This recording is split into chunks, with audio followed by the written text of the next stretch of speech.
What's good, Joe? What's good, Real Talk Squad? This is Miles. You're listening to Real Talk with Miles Johnson, where I always keep it real.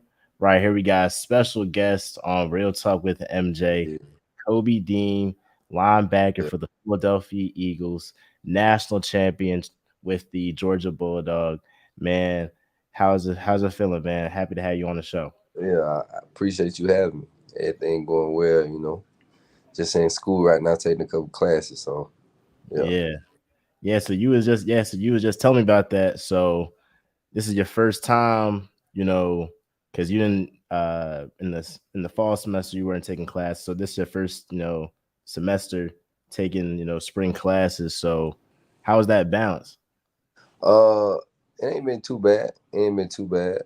It's just getting back to the swing of things after taking a year off. Hmm. Um, but it ain't been too bad. I'm only taking 6 hours, so I'm gonna knock a little bit out at a time till I can just finish. But I told my mom I was gonna finish. I always wanted to finish anyway, so I'm gonna get that. And your major's mechanical engineering. Oh yeah, mechanical engineering. Yeah. So what was behind that choice to pursue that? It was just growing up. My mom used to take me out to the VA. My mama a veteran. She would take me out to the VA. I used to see all the veterans, all the some losing limbs and everything. And that kind of came back to me when I was trying to decide what I wanted to do when I got to college. And I wanted to like design and like build prosthetics. And Hmm. I was gonna go like the med school route at first, but then I ain't really like chemistry like that. So Yeah. I was like, yeah, but I do like engineering, do like math and science and things like that. Then, through engineering, I just found love for di- different other things, like as far as the businesses behind the projects that they get put in, like engineering is almost anything that comes around here as far as the food you make. It can be like agriculture engineering or or the microphone you speaking into. So little Yeah. things like that, and it just kind of interests me in whole. So that's why I chose it. Definitely. Well, want to get right into it. Fresh off, Super Bowl. Came down to the bitter end, last second field goal. Yeah, But you just walk us through just what it felt like to go on that ride. Eagles, number one seed, yeah. clinch the NFC conference, head to the Super Bowl in Arizona. Just walk us through just how that full year as a rookie on the Eagles felt. But man, first of all, it's a blessing. Just to be in that position. Being in the NFL, being able to play the game that you love at such a high level, and be successful at it. As far as the team success we had this season, it was great. And Philly a city second to none when the team winning, the team making it to a place like the Super Bowl and things like that. So the fans was always crazy this whole season. They did a great job supporting us throughout the whole season. Me personally, it felt like it was definitely a blessing. It was definitely a blessing just being able to travel as much as I did, and just playing the game at the high level. Thinking about getting to the pinnacle of the sport that you've been playing for so long, since your whole life. I mean, it's a Super Bowl. It's a championship of the best football players in the world. So Yep. it's like just being able to be there. It definitely felt like a blessing and an experience that was second to none. And this is coming right off, winning the national championship with Yeah, Georgia. So like how did it yeah, feel being the number one seed in the NFL, reaching the Super Bowl after the year before, doing the same thing at the highest level, yeah. in college? I mean, it felt good. It felt great. It gave me that sense of not wanting to, not settling for nothing less. It's not. I always wanted to be great. I always wanted to win. And that's the biggest thing when it comes down to it, is winning games and trying to win championships and getting there. So I'd be lying if I said I didn't expect us to go to the Super Bowl and actually win the Super Bowl as far as my expectations for the team that I had going into the year. So I wasn't surprised that we was in the position that we was in. just because I know the type of work we put in, I know the type of guys we had, and I know the type of ball that we played throughout the season. Hmm. And how is it like playing in Philly? Have first off, have you ever been in Philly like prior to Uh, you getting drafted? So yeah, talk about just getting drafted. Philly, what it's like playing in Philly. All of that. yeah, so I'm be honest. When I got drafted, that was the last thing I was thinking about. Like the place, I Yeah. got drafted to is more so the team and the organization and who I'm be playing with, things like that. Then it was like, all right, I get out to Philly. It's really the farthest north I really been at the moment. Before I had went to New York and New Jersey and then, but it was like, I mean, it's north. I'm used to being down south. Grew up, born and raised, well, born in Memphis. Grew up in Mississippi. Went to Georgia, so I'm used to being down south. And then I get to up north, everything moving a little bit more fast. I'm in the city. I ain't never lived in the city before, so it was definitely an adjustment. Just with the people, the different culture and everything. But definitely when I got adjusted to it, I loved it. I mean, I love it. I still don't prefer living in the city, so I could move out if I wanted to. So that ain't no big deal. But I definitely love just being out there. Love the culture of the people uh, and everything like that. So you ever had a cheesesteak? Philly Yeah, cheesesteak? yeah. I had a few. I had a few. Where at though? Where at? You got Larry's from West Philly. You got Jim's. It's Cabibbles. We got Max's. Which Yeah. one? So my favorite one when I first got there was Jim's. Yeah, Jim's be hitting, I bro. had Jim's, but Jim's, on South Street, Jim's burnt down. Mm-hmm. Jim's had burnt down, so it was like to be honest, I ain't really had one from there. But my two favorite ones was I got one from Jim's and I got one from like a little poppy store around the corner. Mm. That's So what's up. yeah, them the best too. Yeah, no, But I was about to say because like being from Philly, like I'll tell. I'm at Morehouse. You got people from New York, everywhere, yeah, Chicago, my friends. So tell them the best place, really the Poppy store. You get it for like $5. A little cheesesteak. Do it right. It'll do it right. But I want to shift right to you being a star yeah, at Georgia to now, on the Eagles, playing behind, TJ Edwards and Kaiser White. So yeah. like just how like mentally, like, as an athlete, you're everyone in the NFL, they've Mm-hmm. been like the man. They've been the man in middle school, been the man in high school, been a man in college. And so now you're shifted to a role to where you're behind TJ Edwards and Kaiser White, both vets in this league. So just how is that, learn from them, but also having to, I guess, take like a step back in your role from college into Yeah. the NFL. I mean, it ain't. I feel like it ain't no different than from me going when I first got to high school. You had to take that stepping stone. Same way as college, you had to take that stepping stone. In the league, it should happen more faster, but just because everybody professional and everything. So, me getting there was no problem with me. As far as accepting my role and taking my position, just being the best at it. Just being the best at what I can do for the team. Whatever I can do for the team to help and win. And everything I took was just learning. I'm learning from everybody, not just from what they telling me, but how they act, how they play, everything. I'm taking every mental note and everything down. That anything that I feel like can prepare me to be a better version of myself on and off the field. So, Yeah, I took it as a big learning experience, and I feel like I learned a lot. that's what's up. And you talked about that locker room. Mm-hmm. Who Mm-hmm. a couple of guys in that locker room that they really like showed you the ropes. Yeah, Gave you that gave you that some like showed you some love when you first for got sure. in the league. Who were some of those guys? To be honest, we had a lot of old heads in the locker rooms. We had Fletcher Cox, we had BG, and mid-season we ended up getting Linval Joseph. We ended up getting the Dominican Sue, Mm-hmm. uh, uh, Slay, all them boys. Really, to be honest, I feel like we had a great team as far as the leadership on our team, the old heads, and the connection on our team. It wasn't nobody who I felt like felt like they was so much above everybody else where they couldn't help nobody out.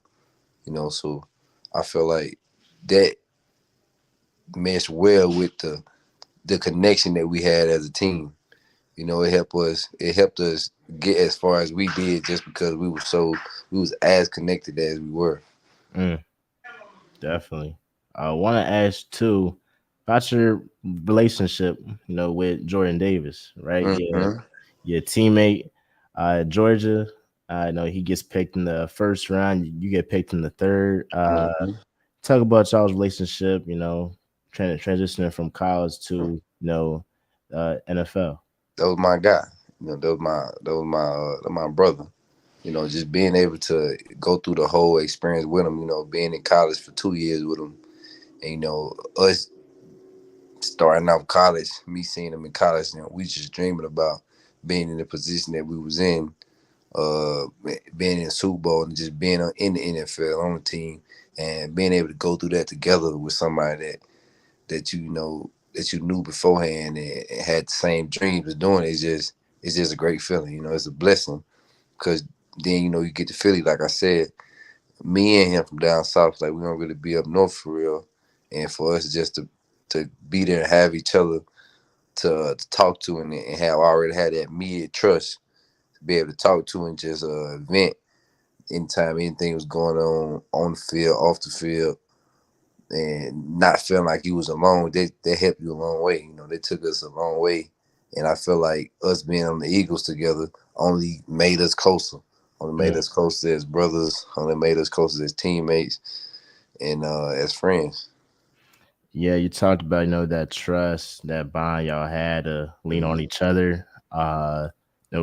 Days after clinching the number one seed, Yeah. tragic event happened Mm-hmm. with your former teammate Devin Wilcock, staff member Yeah. Chandler LaCroix, died in a car crash. You talk about how you leaned on Jordan Davis. Jordan Davis leaned on you, during that hard time, and it's also was like highs to highs, kind of lowest to lows, and like Yeah. a short amount of time.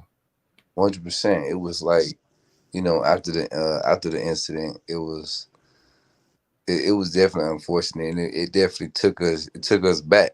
Definitely for me, just because I had went to the national championship and I had just seen the two people. So it was like for for me to just seeing them and everybody was so happy and so thrilled from winning the second national championship, and Hmm. then to have that tragic event happen. It definitely took us back one. So we definitely him being there. We just kind of text each other when we first heard, just because we was off.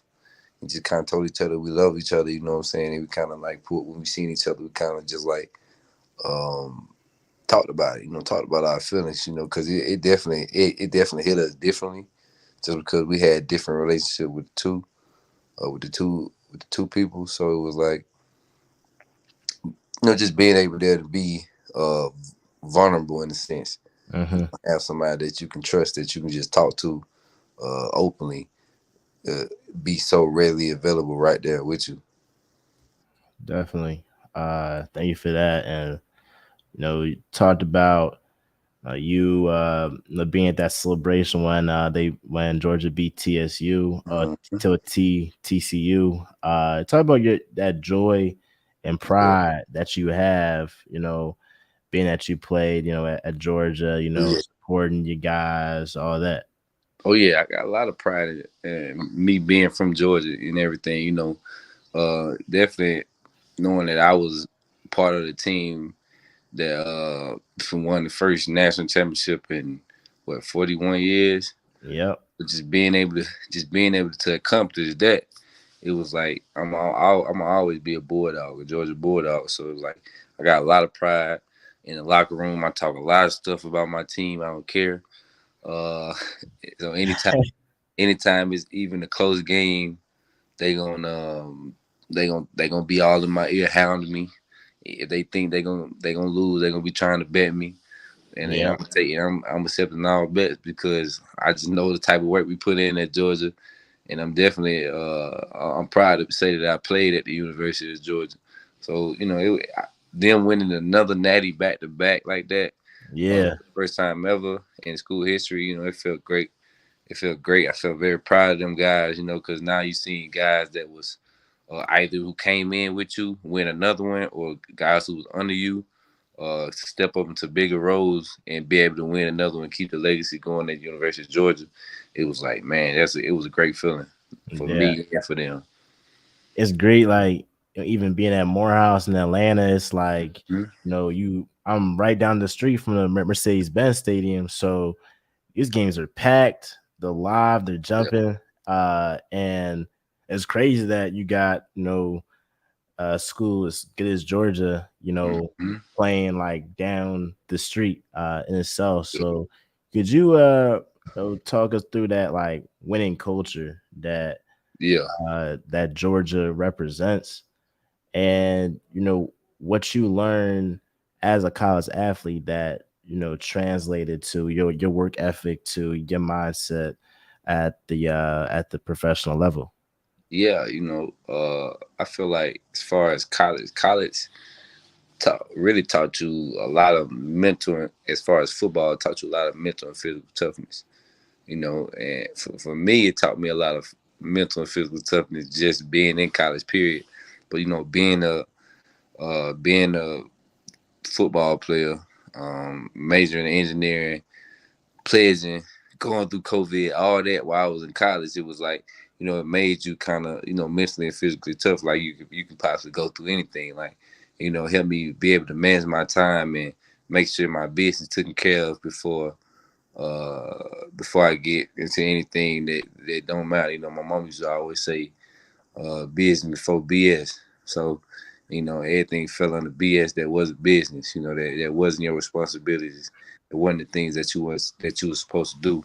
And when I Mhm. got to Georgia, it kind of just amplified my mindset on that. Strengthened my beliefs and my mindset on hard work and what you can get out what you can get out of yourself if you just work hard and continue to push and control what you can control. Yeah, that's great stuff right there. You the bros like myself, Oh yeah. Rue the bros, No doubt.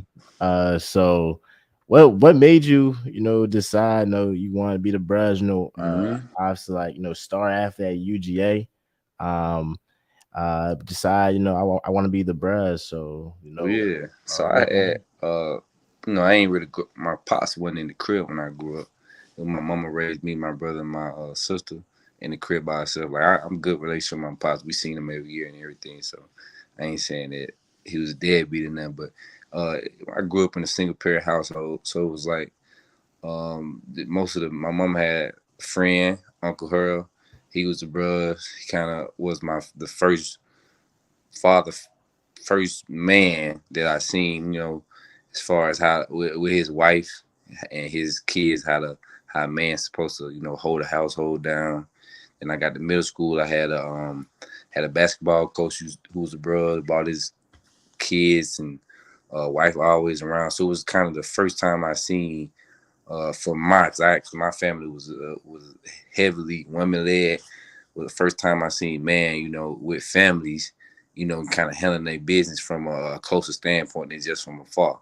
So it Mm. was like it was always stuck in my head to do that. They kind of left a burning impression in me. And of course, my mama, auntie, cousins, they all read. So Yeah. it was like it was a bruh, so it was nothing for me. Yeah, same way. My pops the bros, my Okay. granddad the bros, Okay. my uncle he's side chapter. Mm, But those, especially like my uncle and my dad, like when I talk about role models, guys that I look yeah. up to, Right. work ethic, everything that they represent. I knew it was like you said, it was the bros, it was nothing. Exactly. And when I got to Morehouse, I really love the fact that I had profiles like Michael McGirt, who's Yeah. president of Sure. SGA, Yeah. but he's also, lit, turned up, all that. Yeah. So a Sure. lot of profiles like that, and that like duality is something that, Yeah. on top of being a legacy, which meant a lot to me, was like, these brothers can. again can turn Yeah, up, but also can handle their business and have yeah, that like on and off switch. That definitely was something yeah. that was interest to me. How did it feel to recently you got some NIOs? How it feel to Oh, yeah. get some NIOs? Yeah, it felt great. I wasn't. Of course, I was doing the season, so I was up in Philly for most of the time. So, but being here now, being able to get that closer connection with them, felt great to get them Neos. So that was the first line we had since us Yeah, 21. So it felt great. It felt great to just have Neos and just have them around. Man, we laughing tonight actually. As soon as we get off here, I'm gonna go meet them. We're gonna meet them downstairs outside. yeah, We gonna laugh. We gonna get them boys. We gonna get them boys right. for sure. If you had, what's the favorite place you road trip to? Favorite place, man. I know you've been in It's the season and all that, Yeah, so yeah, yeah, yeah, yeah. No. Because when I was in college, we in the summertime we hit the road. I gotta say it's a little bit cliche coming from BZ, but I gotta say KK. West Georgia. I always have a good time out there with the yeah. KK bros, man. Oh, for sure. That's some great bros right there. That was actually the first yard we road trip to Yeah. spring 2022. Mm-hmm. That was funny, I got to Yeah. cut you offline. Yeah. Yeah. Yeah. That Yeah. joke- No. Yeah. I know but about no, it was KK, man. yeah, for sure. Some good bros right there. We want to shift it, talk about, what was like the hardest learning curve from going from college to the NFL? Hardest learning curve. Hardest learning curve. I say it dealt with most of off the field as far as you learn a new defense, it's different personalities, different personalities, different ways of thinking in the league. It's definitely more of a business. It's more politics in the league, as expected with all the money that goes on, through the league as far as big time contracts and teams. NFL teams are businesses, so owners trying to run their business the best way they can. So it got to be politics. It got to be ran like a business. So that was, I feel like, was the biggest, I guess. I wouldn't say learning curve because I didn't really have to learn it, other than just it kind of just find out as it happened. But just learning that it's a business, and it can get a little bit political and little things like that. That everything don't always that everything kind of something can happen that that you might not think that is like kind of weird to you, Yeah, but you got to remember that because in your mind you're thinking, okay, it's this game that I've been playing my whole life, and it's just like when I was in college, but it was a different story when you got to the league. definitely. I mean, you talk about that like business mindset. When you got to league, was it an emphasis for you and like your family to like develop more of that like business mindset? Like, I am an athlete, I do have to perform Mm-hmm. on the field, but also like knowing like what goes on like off the field, contracts and all that, to Yeah. make an emphasis, going into the league to, and especially with NIL too, it like helps Mm-hmm. athletes like realize their worth, realize that they're a brand and stuff like that, Yeah. realize that business. So you talk about just that, that learning curve too. For me, NIL, I feel like having NIL my last semester of college kind of taught me that, that you yourself are a brand, and you can use yourself and the brand that you give out and how people see you can help you in certain situations when it comes to not only being the lead, but like marketing deals and all things like that. It's like Mhm. if I got a brand that shows me always going out, pouring myself into the community, giving back to kids and everything, how they can help me in all different type of ways, even if you don't so much care about how people look at you. You when you go out in the community, you do things for the community. It's more so it's more so for yourself. That's kind of how you was raised. Just because when you start doing it, you're gonna see like you ain't you, you're gonna tell you'll stop. you'll stop long before you really start like helping the community out, just because there's so much Mhm. on you to be able to give back to the kids in the community, or just do food drives and everything. It takes a lot of time. So unless you're doing it for like really out of the kindness of your heart, um, yeah. So what I'm saying. So, but for me, it was easy just because my mama had us doing all different type of community Mm. service work growing up. She worked with community affairs in Tunica County in Mississippi. So it was like anytime they had a community event, as far as volunteer work in the community, she had us up early on a Saturday morning, uh, helping out with everybody else. So it was like always doing like little community service events, feeding the homeless, Mhm. toys for tots, going to the warehouses and packing toys for kids that wasn't fortunate during Christmas time and everything like that. So by the time I got to college and got to my last year of college in the league, it's just kind of like it's kind of already was in me to want to give back to the community. Did some things in Athens. I'm doing some things in Philly now. Now that it's off season, Mm. I'm gonna try to get back. Have a camp back in Mississippi and things like that. Give back in Mississippi and things like that too. So just continue to pour myself to my community. Yeah, talk about the importance of giving back to the Hmm. community, importance of using your platform, to help those aren't as privileged, as fortunate as you. Right. Uh, for me, it's like I said, it's in me. When I go back, I think about it as like growing up when I was in Horn Lake, Mississippi. That's where I'm from. Like, who did I have to really look up to as far as,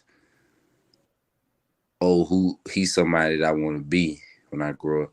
And me personally, I don't know, because I was stubborn and I wasn't like, I didn't want to be like nobody, but I Yeah. really didn't have nobody where I was like, I want to be like him. No matter how great that was, I wanted to be better. So that's kind of how I looked at everybody, looked at everything. Like, I want to be better than him. My mindset.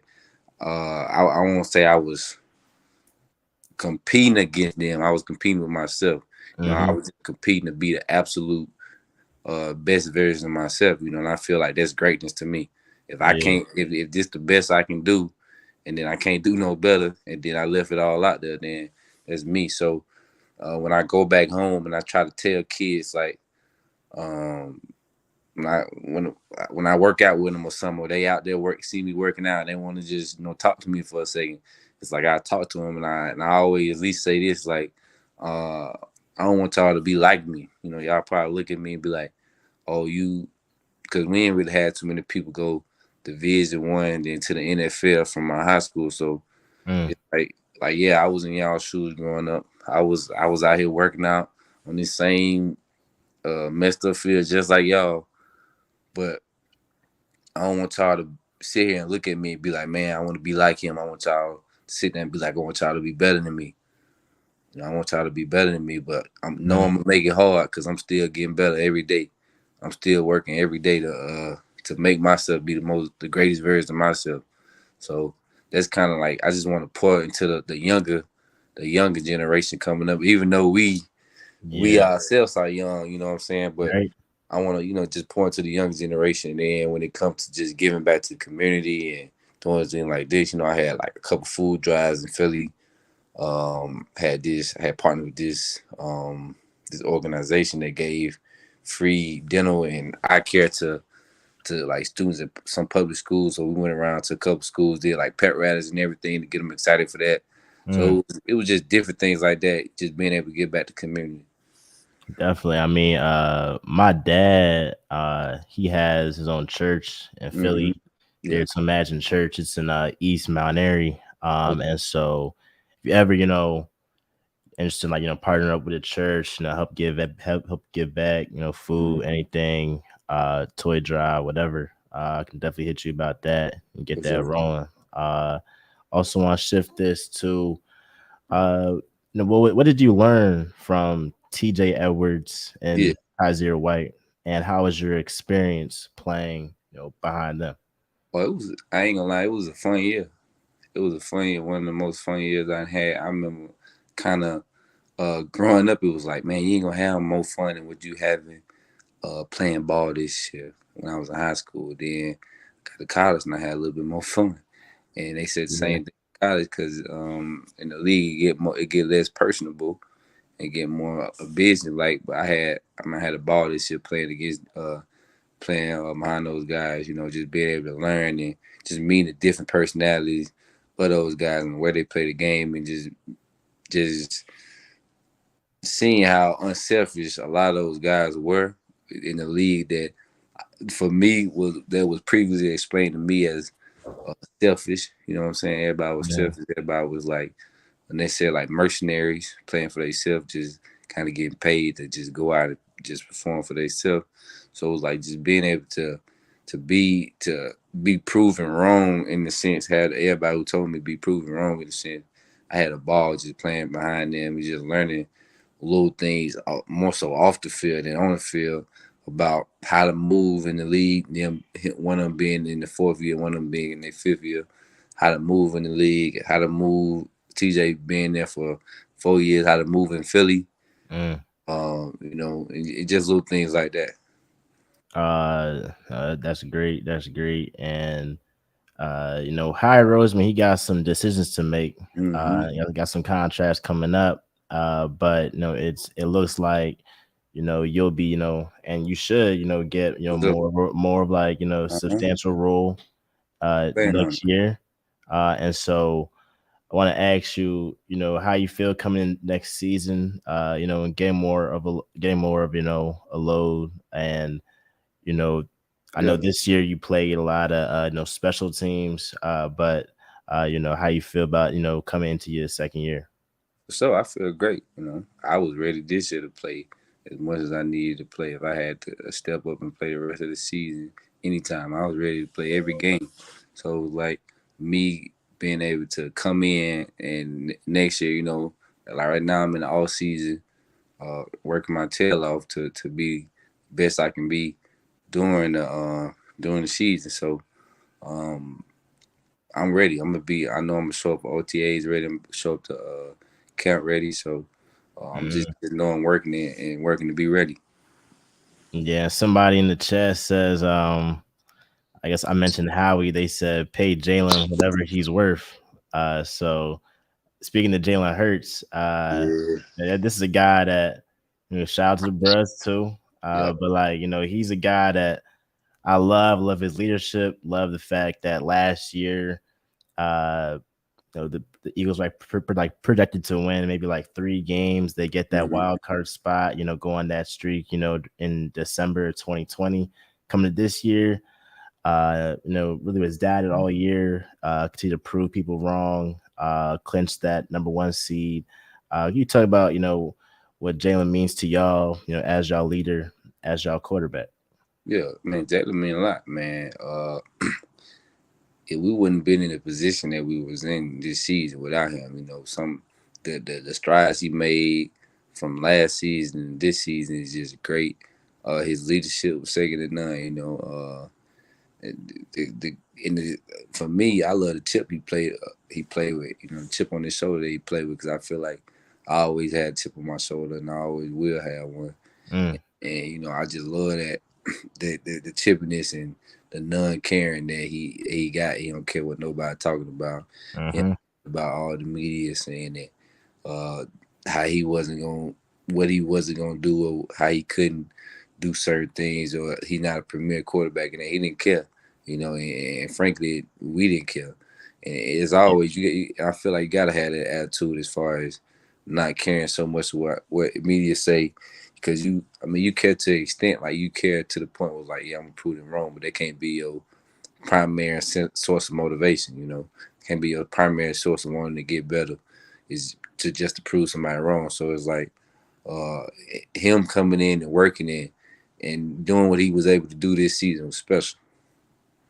Great stuff. Great stuff. Uh, I'm gonna ask you, Flanley. What went wrong in the Super Bowl? What went wrong with defense? I mean, y'all watched it. Y'all watched the game. Uh, MVP the MVP got a little hot. He kind of started picking apart the defense, but it was a good game. You know, it came down to the wire. You know, it was definitely the game. A one game is not lost. A one play. So it was definitely Mhm. a lot of things that we could have done better as a whole on offense, on defense, on special teams, and all facets of the game. But you know, big ups to the Kansas City Chiefs being able to pull that off. But yeah. Yeah, I definitely think that no, Jalen, he played great. Hmm. Yeah, Nick Sirianni said it was the best game that he played as a quarterback. Also think, yeah, like you said, I was never the one to be like, oh, that one penalty on Bradbury was the Hmm. difference. I still think Yeah, that it was a lot of time. it was a lot. It was the kid. It was the punt return. Hmm. Obviously like that turnover by Jalen, didn't help either. But no, it was multiple things that contribute to the Chiefs winning. And credit to them, they had a great Hmm. season. Patrick Mahomes, MVP, show why he, is of that upper echelon in quarterbacks. Sure. But want to have some bonus questions, right? We got Okay. some fun questions. What's your favorite music to listen to for a game? You can be like your favorite artist. Favorite. You Uh, feel me? my favorite, of course, rap. You know, R&B, little rap. You know, start the day off with a little R. Depending on what time the game is. You know, you start the day off with a little R&B. You don't want to just start off full speed ahead. You want to just start off with a little R&B. Little. I like Lauren Hill. I like Rod Wave a little bit in the middle, but Rod, Mhm. that's my favorite artist for real. So I'm gonna bump him regardless. And Yeah, then kind of close as the game get, I turn up to a little bit more like Moneybag Yo, Finesse Two Times, of course Rod, Boosie. Yeah, so closer to get to the game, you gotta turn up a little bit more. yeah. And what's some of your favorite hobbies outside of football? Well, some of my favorite hobbies, I say most of what I do is I'm either chilling with my friends. I don't really watch too much TV. Try to stay off my phone as much. I be trying to look up in like business, little things for business. You know, I'm trying to get into business. I'm doing a couple things with my. I ain't gonna just speak on everything, but Yeah, a couple business thing. I just opened up something with my pops and everything like that. So I'm trying to find out as far as how to invest money. You know, trying to buy real estate and things like that. Cause and of course, I'm working towards my degree. So even if I don't eventually have to use my degree directly as far as hopping into the engineering field as an engineer, I do plan on possibly investing into like an engineering company that possibly design and build prosthetics. mm, that's some great stuff. Again, So, kudos to you for continuing to be in school. yeah, Even as hope. like professional athlete, scholarship, for sure, for sure. But man, I really appreciate you for your time. Mm-hmm. Uh, no, I told actually shout out to my line brother, Ethan Gasson, because when we were at the little kickback that that I seen you at, uh, he pointed you out to me. He was like, that's the Nakobe Dean right there, Eagles linebacker. I was like, oh yeah, that's let me go say what's up. And so again, appreciate you for accepting the invitation. Yeah, no And doubt. I coming had in. to do the bruh. So but yeah, man, really appreciate you. For all y'all that's watching, this is Real Talk with MJ, where y'all know I always keep it real. We out, y'all. Preach, more Peace. love. So.